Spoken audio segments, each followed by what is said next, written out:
Dear viewers, welcome again to the analysis of YOLENO TV. I'm glad you're well from wherever you're watching this channel.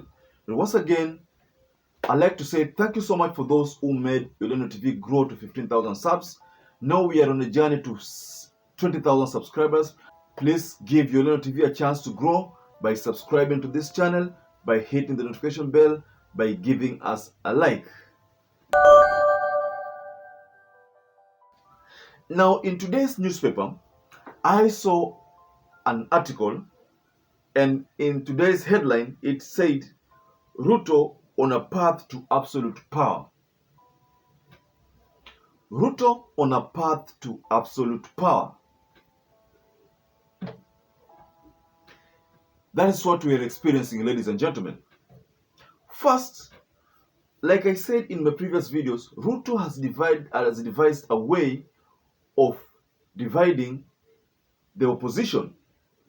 Dividing the opposition, getting the compromised members to the Kenya Kwanza fraternity. Party members of Jubilee went to the State House because they were promised certain goodies. Earlier on, Raila Odinga said that watu wamenunuliwa, and many people said that maybe he was making some reckless remarks with no justified facts. But if you look at the facts which have come to the public domain, then there is a promise of committees within parliament.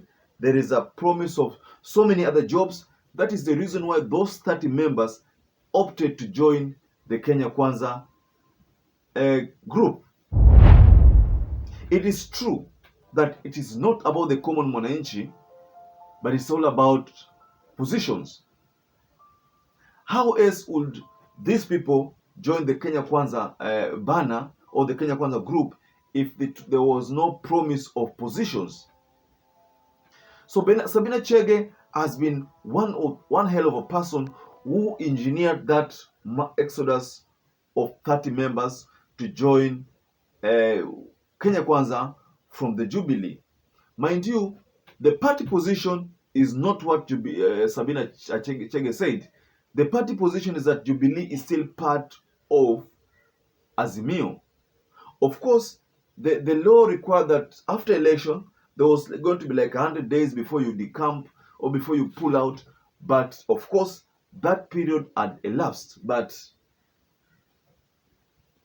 the move to have those Jubilee members decamp from Jubilee and join the Kenya Kwanza is something that ought to have come from the party leader and the secretariat of Jubilee.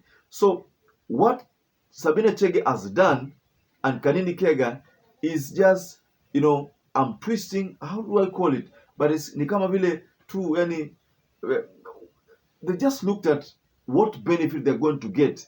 It is their tumbocracy and not the citizens of Kenya. But it's just a matter of time before the citizens of Kenya fully understand that this government is not about them, but it's about politicians. It is about politicians benefiting, and it's not about the common mwananchi.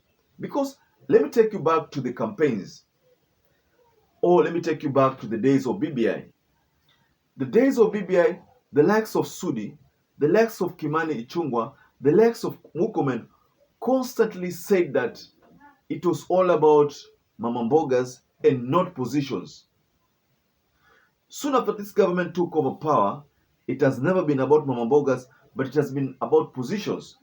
People like Mudavadi, people like Wetangula, people like Kingi, the likes of Aisha Jumwa, all these are beneficiaries of that quest to have positions.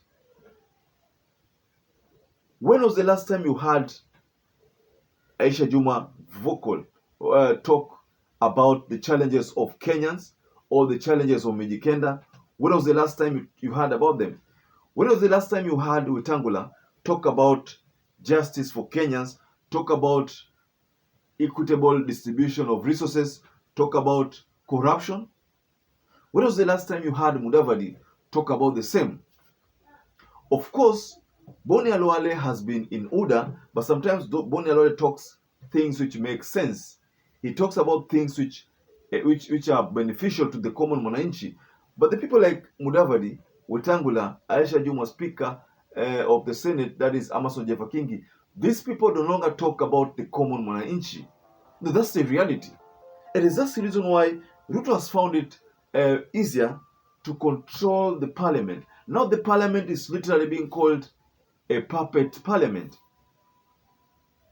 Speaker Wetangula was captured. Wetangula cannot, and I underscore, cannot reject any policy from William Samoei, however bad the policy could be. Anything from the Kenya Kwanza government, Wetangula will support, whether it's going to hurt the people, whether it's going to benefit only the government, whether Wetangula will definitely give a nod to it. But if you look at the Wetangula of the days of NASA and CORD, the Wetangula of the days of NASA and CORD was a kind of Wetangula who was pro-citizens. But now the Wetangula that we have right now is pro the government. So that means that Wetangula is no longer fighting for the common mwananchi. So that's the reality.